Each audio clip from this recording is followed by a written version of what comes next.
नमस्कार, स्वागत है आपका। आप सभी को नए वर्ष की ढेरों शुभकामनाएं। चलिए बुलेटिन की शुरुआत करेंगे। मैं हूं आपके साथ स्वीटी दीक्षित। साल 2023 में आखिर बार प्रधानमंत्री नरेंद्र मोदी ने रेडियो कार्यक्रम मन की बात की 108वें एपिसोड का संबोधन किया, जिसका प्रसारण आकाशवाणी सहित अन्य प्लेटफॉर्म पर हुआ। कार्यक्रम में पीएम मोदी ने गुजरात की डायरा परंपरा का जिक्र किया, जहां उन्होंने कहा कि गुजरात की डायरा की परंपरा है। रात भर हजारों लोग डायरा में शामिल होकर मनोरंजन के साथ ज्ञान को अर्जित करते हैं। गुजरात में डायरा की परंपरा है। रात भर हजारों लोग डायरा में शामिल होकर के मनोरंजन के साथ ज्ञान को अर्जित करते हैं। इस डायरा में लोक संगीत, लोक साहित्य और हास्य की त्रिवेणी हर किसी के मन को आनंद से भर देती है। इस डायरा के एक प्रसिद्ध कलाकार हैं भाई जगदीश त्रिवेदी जी। हास्य कलाकार के रूप में भाई जगदीश त्रिवेदी जी ने 30 साल से भी ज्यादा समय से अपना प्रभाव जमा रखा है। हाल ही में भाई जगदीश त्रिवेदी जी का मुझे एक पत्र मिला और साथ में उन्होंने अपनी एक किताब भी भेजी है। किताब का नाम है social audit of social service. एक किताब बड़ी अनूठी है। इसमें हिसाब किताब है। ये किताब एक तरह की बैलेंस शीट है। पिछले 6 सालों में भाई जगदीश त्रिवेदी जी को किस किस कार्यक्रम से कितनी आय हुई और वो कहाँ कहाँ खर्च हुआ, इसका पूरा लेखा जोखा किताब में है। ये बैलेंस शीट इसलिए अनोखी है क्योंकि उन्होंने अपनी पूरी आय, एक एक रुपया समाज के लिए, स्कूल, हॉस्पिटल, लाइब्रेरी, दिव्यांगजनों से जुड़ी संस्थाओं, समाज सेवा में खर्च कर दिया। पूरे 6 साल का हिसाब है। जैसे किताब में एक स्थान पर लिखा है 2022 में उनको अपने कार्यक्रमों से आय हुई 2,35,79,674 रुपये और उन्होंने स्कूल, हॉस्पिटल, लाइब्रेरी पर खर्च किए 2,35,79,674 रुपये। उन्होंने 1 रुपया भी अपने पास नहीं रखा। दरअसल इसके पीछे भी एक दिलचस्प वाक्य है। हुआ यूं कि एक बार भाई जगदीश त्रिवेदी जी ने कहा कि जब 2017 में वो 50 साल के हो जाएंगे तो उसके बाद उनके कार्यक्रमों से होने वाली आय को वो घर नहीं ले जाएंगे बल्कि समाज पर खर्च करेंगे। और एक साल पहले जब पूरा देश नए साल के जश्न के माहौल में सराबोर था, उस वक्त दिल्ली से एक दिल दहला देने वाली घटना सामने आई। जी हाँ, हम बात कर रहे हैं दिल्ली के चर्चित अंजलि हिट एंड रन मामले की। एक साल बाद राजधानी दिल्ली की तस्वीर में कितना बदलाव हुआ है। दिल्ली की सड़कों पर सुरक्षा के मद्देनजर दिल्ली पुलिस की तैनाती किस कदर है, आज हम आपको इस खबर में यही दिखाने जा रहे हैं। देखिए हमारी खास रिपोर्ट। करीब 1 साल पहले अंजलि हिट एंड रन मामला, जो शायद ही भुलाया जा सके, मामला हर लोगों के जहन में बस गया। जिस तरीके से लोगों ने उसको मौत के घाट उतारा और एक लंबी दूरी की तक उसको घसीटते हुए ले गए, उस समय लोगों में आक्रोश भी साफ तौर पर देखने को मिला था। मामले को 1 साल हो चुका है, लेकिन इस 1 साल के बीच में कितने प्रकरण रहे और क्या परिवार को न्याय मिल पाया, इन्हीं तमाम मुद्दों को लेकर के मेरे साथ मौजूद है अंजलि की मां, जिनसे हम जानेंगे कि किस तरीके से उनको अभी तक क्या क्या मदद सरकार की तरफ से मिली है और न्याय की जो लड़ाई लड़ रहे हैं वो कहां तक इनकी पहुंची है। सबसे पहले तो 1 साल का समय, जिस तरीके से जो कांड हुआ कोई नहीं भुला सकता। क्या कहेंगे, 1 साल एक बहुत बड़ा समय होता है, न्याय अभी तक मिल पाया या नहीं? अभी तो कुछ न्याय नहीं मिला। उन चारों लोगों की सबसे पहले तो हमने फांसी की ही मांग करी थी। अभी उन लोगों के लिए भी कुछ भी नहीं करा, ना उनको कोई फांसी सुनाई, ना ही कोई सज़ा सुनाई गई। अभी बस वो जेल में भी मस्ती से ही अपने टाइम बिता रहे हैं। उनके साथ भी अभी कुछ नहीं हुआ, ना कोई ढंग से उनके कोई मौत के उसमें या कोई वो हुआ मारपीट से या पूछा गया हो या ताछा गया हो, कुछ भी कार्रवाई नहीं करी गई ढंग से उनके साथ। आते हैं अपने जेल में भी, वहाँ कोर्ट में भी आते हैं, खूब मस्ती से आते हैं, खूब मस्ती से चले जाते हैं। उनके साथ भी अभी कोई सख्ता पैस नहीं हुई है। और जो भी हमारे साथ भी वादे करे थे नौकरी के भी सरकार ने, और बच्चों की एजुकेशन के लिए भी वादे करे थे, कुछ भी वादे पूरे नहीं करे गए। और मेरी दवाई गोली के लिए भी बोला था, वो भी कुछ भी पूरा नहीं करा गया। मैं इस टाइम पे अपने बच्चों की एजुकेशन के लिए सबसे पहले मांग करती हूँ, या तो मेरे बच्चों को, छोटे छोटे बच्चे हैं मेरे दो, उनको या तो कहीं पढ़ाने के लिए अच्छे हॉस्टल में भेजा जाए, और मेरी दवाई। Bright morning of the New Year's Day made brighter by a majestic liftoff. PSLV brighter by a majestic liftoff. PSLV satellite towards its destination. Polarimetric satellite towards जी हाँ, इस वर्ष का प्रथम प्रमोशन, जी हाँ, श्रीहरिकोटा का प्रथम प्रमोशन से PSLV श्रीहरिकोटा के प्रथम प्रमोशन में सफलतापूर्ण उत्थापन देखा। 58 का हमने सफलतापूर्ण उत्थापन देखा। उद्दिष्ट कक्षा की ओर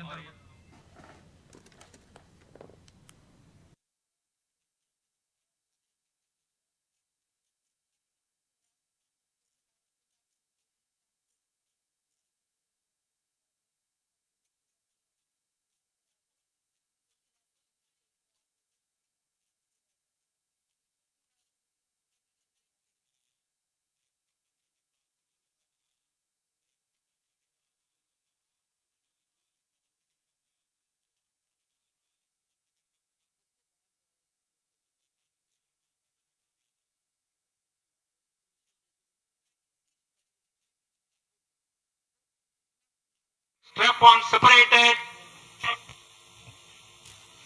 दोनों स्ट्रेपॉन्स को यान से पृथक कर दिया गया है तथा कोर बूस्टर अभी भी प्रज्वलित है। Presently, the core S139 motor alone thrusting. The strap-ons have been separated. Normal. This stage will carry the rocket to 57 kilometers altitude and add 1.6 kilometers per second as a relative velocity. इस घटनाक्रम पे अगला है प्रथम चरण का पृथकन तथा द्वितीय चरण का प्रज्वलन। First stage separated. Second stage engine started. Closed loop guidance initiated. जी हाँ, इसकी पुष्टि हो चुकी है। प्रथम चरण को सफलतापूर्वक यान से पृथक किया गया है और द्वितीय चरण का प्रज्वलन शुरू हो चुका है। There is a confirmation from the Range Operations Director that the second stage has commenced its operation. Second stage performance normal. And as the altitude right now is almost at the verge of the dense atmosphere, closed loop guidance has been initiated. The next flight event is eagerly awaited. The next flight event is payload fairing separation.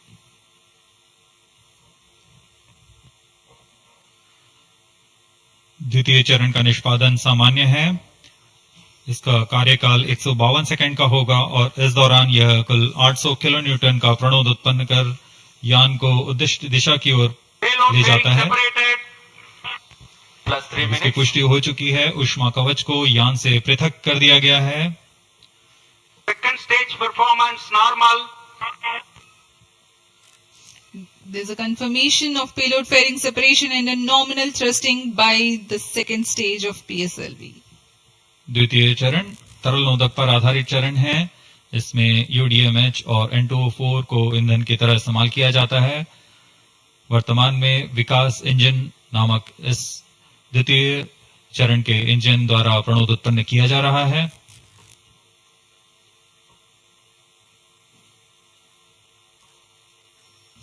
By the time PS2 completes its operation, the altitude of the launch vehicle will be 161 kilometers and relative velocity of 4.5 kilometers per second.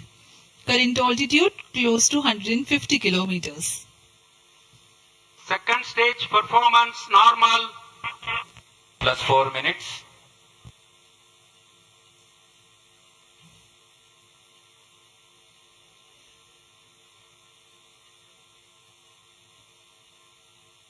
यान पूरी तरह अपेक्षित पथ का अनुकरण करता हुआ Shah tracking station continues to track. Second stage separated. Third stage ignited. द्वितीय चरण को सफलतापूर्वक पृथक कर दिया गया है तथा ठोस नोदक वाले तृतीय चरण का प्रज्वलन शुरू हो चुका है। Third stage performance normal. The performance of third stage is reported to be nominal. The PS3 stage based on this HTPB based solid propellant. It carries 7.6 tons of propellant. यान की ऊंचाई निरंतर बढ़ती हुई +5 वर्तमान में यह 170 किलोमीटर की ऊंचाई प्राप्त कर चुका है तथा सापेक्ष गति 5 किलोमीटर प्रति सेकंड। तृतीय चरण HPS3 high performance third stage कुल 240 किलो न्यूटन का प्रणोद उत्पन्न कर रहा है और यान को उद्दिष्ट दिशा की ओर ले जा रहा है। Shah and Port Blair tracking stations are currently tracking the vehicle Third trajectory. stage performance normal.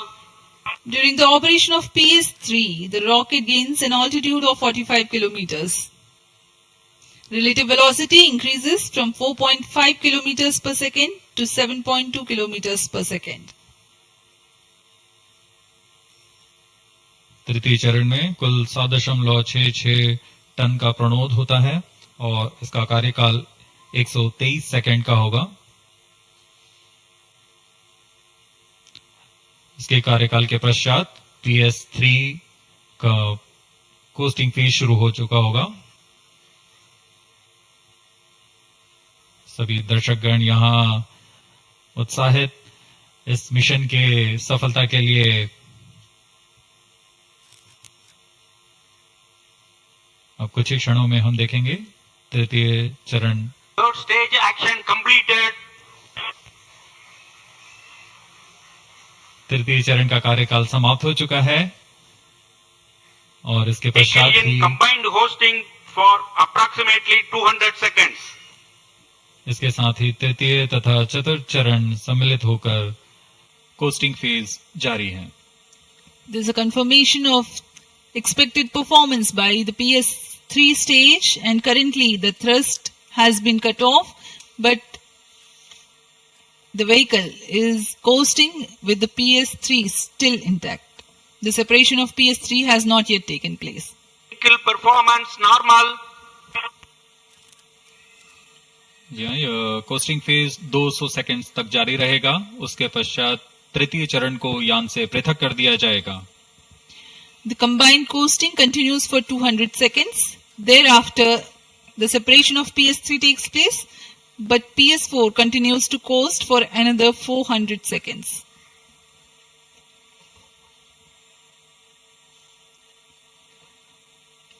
During the coasting phase of flight, the relative velocity reduces from 7.2 kilometers per second to 6.7 kilometers per second, and as a result, close to 400 kilometers increase will be observed in the altitude. XPoSat विभिन्न खगोलीय विकिरण उत्सर्जन स्रोतों जैसे black hole, neutron तारे, सक्रिय आकाशगंगा, नाभिक, पल्सर पवन, तो नए साल के पहले दिन इसरो ने बड़ा तोहफा दिया है और ऐसे में ये सीधी तस्वीरें श्रीहरिकोटा से आप तक पहुंचा रही हैं। बता दें कि नया मिशन एक्सरे पोलरीमीटर सैटेलाइट यानी कि एक्सपोसेट को लॉन्च कर दिया गया है। ये मिशन सिर्फ भारत का पहला डेडिकेटेड पोलामेट्रिशियन मिशन ही नहीं बल्कि 2021 में लॉन्च किए गए नासा के इमेजिन एक्सरे पॉलीमेट्री एक्सप्लोरर यानी कि IXPA के बाद दुनिया का दूसरा। इस मिशन के जरिए इसरो अंतरिक्ष में एक्सरे स्रोतों के तीव्र ध्रुवीकरण की जांच करेगा। यानी कि देखिए एक के बाद एक ऐसे मिशन लॉन्च कर रहा है इसरो जिसके बाद से हर कोई उनकी सराहना कर रहा है और नए साल के पहले दिन ये बड़ा तोहफा इसरो ने दिया है। तस्वीरें आपकी टीवी स्क्रीन पर है। श्री हरिकोटा की ये तस्वीरें हैं। 1 जनवरी 2024 ये वो बड़ा दिन है जब एक्सपोसेट को लॉन्च किया गया है। तो ये इसरो के अंदर की तस्वीरें आप तक पहुंचा रहे हैं। लॉन्चिंग हो चुकी है एक्सपो सेट की। 1 जनवरी है, बड़ा दिन है और आज ही ये लॉन्चिंग की गई है। आज ही की तारीख तय की गई थी लॉन्चिंग के लिए। तो भारतीय अंतरिक्ष अनुसंधान संगठन यानी कि इसरो ने घोषणा की थी कि expo set mission polar satellite launch vehicle का उपयोग करके तकरीबन 9 बजे इसको लॉन्च किया जाएगा और लॉन्च हो चुका है। अब देखिए, अगर बात की जाए तो ये मिशन एक्स किरणों का डेटा कलेक्ट करके ब्लैक होल और न्यूट्रॉन तारों की स्टडी करेगा। सबसे पहले एक्सपो सेट सैटेलाइट का लक्ष्य ब्रह्मांड में 50 सबसे चमकीले ज्ञात स्रोतों का अध्ययन करना है और इसके बाद pulsar, black hole, x-ray, binaries, सक्रिय गैलेक्टिक्स, नाभिक, न्यूट्रॉन सितारे और गैर थर्मल सुपरनोवा अवशेष शामिल है। इसमें ये स्पेक्ट्रोस्कोपिक और टाइमिंग डेटा को ध्रुवीकरण की डिग्री और कोण से जोड़ देगा। तो ये कार्य है जो इस तरीके से एक्सपो सेट करने जा रहा है।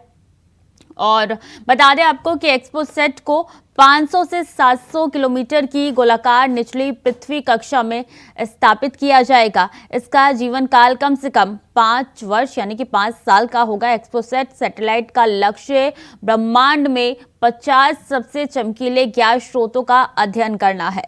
इस मिशन के जरिए इसरो अंतरिक्ष में एक्सरे स्रोतों के तीव्र ध्रुवीकरण की जांच कर पाएगा। तो एक के बाद एक, चाहे चांद में पानी की खोज करना हो या फिर आदित्य L1 की लॉन्चिंग हो, एक के बाद एक बड़ी सौगात जो है इसरो भारत को देते हुए नजर आ रहा है। और इसी संदर्भ में एक्सपो सेट भी लॉन्च हो चुका है।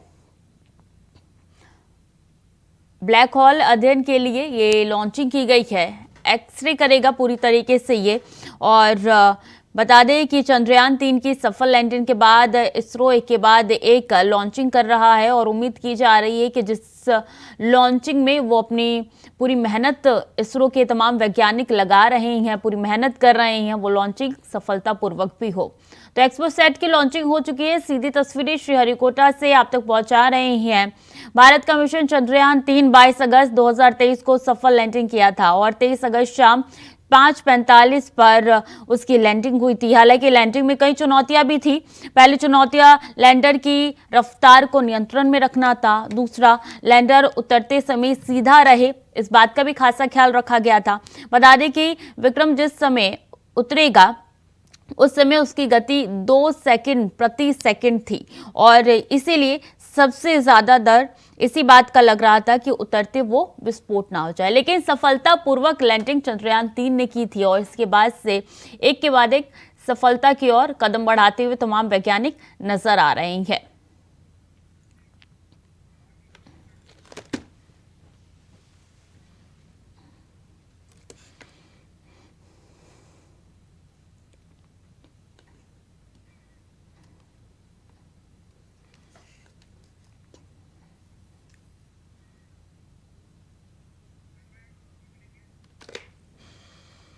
और अयोध्या में 22 जनवरी को राम मंदिर के भव्य शुभारंभ का देश बेसब्री से इंतजार कर रहा है। ऐसे में जैसे जैसे दिन नजदीक आ रहा है वैसे वैसे राम भक्तों का उत्साह चरम पर जा रहा है। रामलला की प्रतिमा के प्राण प्रतिष्ठा के दिन देश के अलग अलग हिस्सों में भक्त अपने अंदाज में पहुंचने की तैयारी में लगे हैं। कोई भगवान राम प्रभु के लिए अनुपम भेंट लेकर रामलला की जन्मस्थली अयोध्या जाने के लिए तैयार कर रहा है। वहीं इंडिया वॉइस ने राम भक्तों से खास बातचीत की है, सुनिए।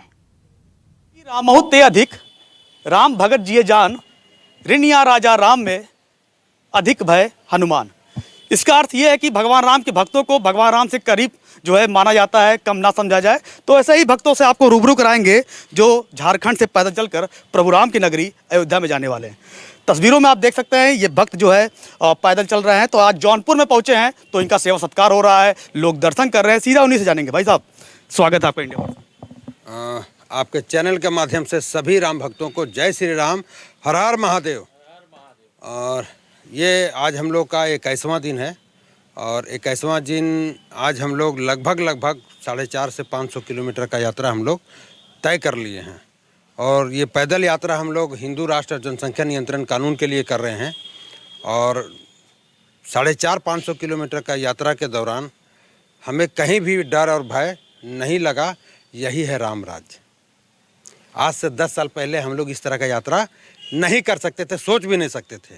लेकिन 450-500 किलोमीटर का पैदल यात्रा करके हम लोग तीनों यहाँ इस कड़कड़ाती ठंड में यहाँ तक जौनपुर के शाहगंज तक हम लोग पहुँच गए हैं। तो इसी को कहते हैं राम राज, जो योगी जी ने लाया है और जो मोदी जी ने लाया है।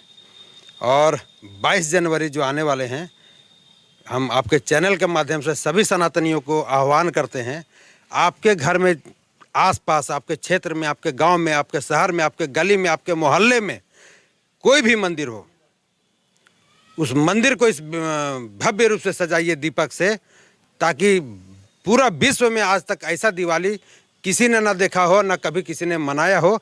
ऐसा दिवाली मनाइए, क्योंकि 550 साल का वनवास काट करके प्रभु श्री राम अपने महल, अपने राज्य अयोध्या में पधार रहे हैं। इससे पहले भी अयोध्या दर्शन करने गए हैं आप? नहीं, हम कभी नहीं गए। या पहली बार आपकी अयोध्या दर्शन है? प्रभु राम को जो आप निहारेंगे या उनके दर्शन करेंगे, तो कैसा लग रहा है? 2021 में हम देवघर गए थे, तो देवघर से हम संकल्प लिए थे कि एक हिंदू राष्ट्र का संकल्प पद यात्रा हम काशी विश्वनाथ तक करेंगे। तो 2022 में हम अकेले काशी विश्वनाथ का दर्शन हम किए थे पैदल जा कर के, और वो भी पद यात्रा मेरा हिंदू राष्ट्र के लिए था। उसके बाद उसी समय हम संकल्प लिए थे कि प्रभु श्री राम जब आप विराजेंगे, उस समय हम पद यात्रा करके हिंदू राष्ट्र का मांग को लेकर के ही हम पद यात्रा करके अयोध्या आएंगे। तो फिलहाल के लिए बुलेटिन में इतना ही। खबरें लगातार जारी है, देखते रहें इंडिया वॉइस।